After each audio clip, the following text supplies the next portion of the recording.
বাড়িতে যদি বাচ্চারা থাকে তো তাদের মন রাখার জন্য এবং তাদেরকে বাইরের খাবার থেকে দূরে রাখার জন্য কত কিছুই না করে বাড়ির লোক। তো আমিও আজকে সেরকমই একটা ভিডিও তোমাদের সঙ্গে শেয়ার করতে চলেছি, যেটা আমরা সবসময় দোকান থেকেই কিনে খাই। তো আজকে সেটা একদম ঘরোয়া পদ্ধতিতে বানাবো। তো হেই everyone, welcome to my channel try it like it.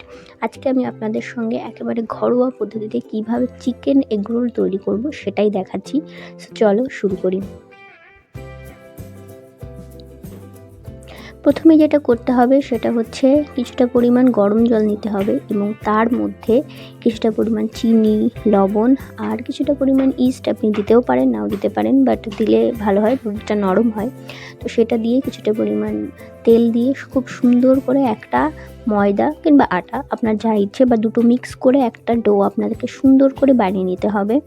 আর যেহেতু বাড়িতে এগরোল বানানো হয় তো এই আটার মাখানোটাই খুবই বেশি ইম্পর্ট্যান্ট, কারণ দোকানে ওরা যা বানায়, যা বানিয়ে দেয় সেটার থেকে আপনাদের বাড়িতে আরও বেস্ট করার চেষ্টা করতে হবে সব সময়, সব কিছুতেই। তো দেখো আমার এটা হয়ে গেছে। এরপর মাংস যেহেতু রান্না করতে হবে সেজন্য কিছুটা পরিমাণ স্যালাড আমি তৈরি করে নেব। আর এগরোলের মধ্যে যে ফিলিংসটা হবে, যে ফিলিংটা হবে সেটার মধ্যেও কিন্তু এখান থেকে কিছুটা পেঁয়াজ দিয়ে দেবো। এরপরে মাংস কুক করার জন্য কিছুটা পরিমাণ আদা রসুন খুব সুন্দর করে কুচি করে নেব। এর সঙ্গে আমি কিন্তু কিছুটা পরিমাণ শসাও কুচি করে নিয়েছিলাম। এবার মাংসটাকে খুব সুন্দর করে ছোট ছোট করে কেটে নেব। এখানে চাইলে আপনারা এটাকে কিমা করে দোকান থেকেও নিয়ে আসতে পারেন, বাট আমি বাড়িতেই করি, কারণ দোকান থেকে করে নিয়ে আসলে দোকানের যে কাঠের ওপর করে সেটা থেকে গুঁড়ো লেগে যায়, আর বাড়িতে করা খুবই ভালো। দেখো খুব সুন্দর করে কিমা করে নিয়েছি। এবার এটাকে রান্না করতে হবে, যেভাবে মাংস রান্না করে ঠিক সেইভাবে রান্না করতে হবে। এক্সট্রা ইনগ্রেডিয়েন্ট হিসাবে কিছুটা পরিমাণ সয়া সস দিতে হবে, কারণ সয়া সস দিলে গন্ধটা খুব ভালো হবে এবং টেস্টটা দোকানের মতোই আসবে। ঠিক আছে, সয়া সস তাই অবশ্যই দেবেন। এরপরে যে ডোটা আমি করেছিলাম সেটার থেকে ছোটো ছোটো করে লেচি করে নেব, কারণ আমরা মানুষ অনেক, আর অনেকগুলো মানুষ যেহেতু অনেকটাই লাগবে রুটি। তো দেখো এই যে একটা একটা করে সুন্দর করে বেলে নিয়ে এবার একটু ছেঁকে নিতে হবে, অল্প ছেঁকতে হবে, কারণ পরে আবার এটাকে ভাজতে হবে। তো দেখো আমি আস্তে আস্তে করে সবই সুন্দর করে একটু ছেঁকে নেব, এবং ছেঁকে নেওয়ার পরে আপনাকে এটা সব রেখে দিতে হবে, পরে আবার এটাকেই আবার ভাজতে হবে। তো এরপর যেটা করব সেটা হচ্ছে আমি 3টে ডিম নিয়েছিলাম। সো ডিমের মধ্যে কিছুটা লবণ দিয়ে একটু ফেটিয়ে নেব, এবং ফেটানোর পর এটাকে রেখে দেব। এর মধ্যে আপনি চাইলে অন্য অনেক রকম মশলাও দিতে পারেন, যাতে টেস্ট ভালো হবে। এরপরে এই দেখো কড়াইতে দিয়ে দিলাম কিছুটা পরিমাণ, তার উপরে রুটি দিয়ে দিলাম, আবার ওপর দিয়ে কিছুটা তেল দিয়ে দিলাম।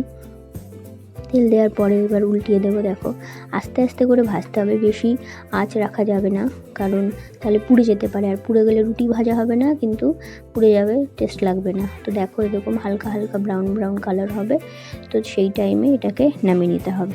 দেখো আমি এক এক করে কিন্তু অনেকগুলো রুটি ভেজে নিয়েছি, এখনও রয়েছে। এরপরে কিছুটা মাংসের পুর দেব, তারপরে এই দেখো যে স্যালাডটা আমি করেছিলাম সেটা দিয়ে দেব, এবং দেওয়ার পর এখানে আমি মেয়োনিজ দিয়েছি, আপনারা চাইলে দিতে পারেন, নাও দিতে পারেন। তো মেয়োনিজ চামচ দিয়ে দিচ্ছিলাম, হচ্ছিল না, তাই একটা পলিথিনের মধ্যে ভরে দেখো ফুটো করে সুন্দর করে দিয়ে দিলাম, কত সুন্দর লাগছে দেখতে। এরপর কিছুটা কাঁচা লঙ্কা দেবো, আর তারপরে দিয়ে দেবো টমেটো সস, এই দেখো দিয়ে দিলাম। এবার এটাকে সুন্দর করে রোল করতে হবে। দেখো আমার বাড়িতে অনেক কাগজ রয়েছে এরকম আমার লেখা, আমি আমার যে প্রজেক্টগুলো দেয় সেইগুলো, তো আমি সেইগুলোই ব্যবহার করছি। আপনাদের মনে হতে পারে যে লেখা কাগজ ব্যবহার করছেন, কারণ এটা তো আর কাজে লাগবে না, পরে এটাকে কোনো পাইকারি ভাবেই বেচে দিতে হবে, তাই জন্য আমি এটাই ব্যবহার করছি। আপনারা আপনাদের মতন কাগজ ব্যবহার করবেন। দেখো একদম সুন্দর করে পেঁচিয়ে দিয়েছি, এবং এটা খেতে কিন্তু অসাধারণ হয়েছে। তো ভিডিওটা ভালো লাগলে অবশ্যই লাইক শেয়ার সাবস্ক্রাইব করে পাশে থাকবেন।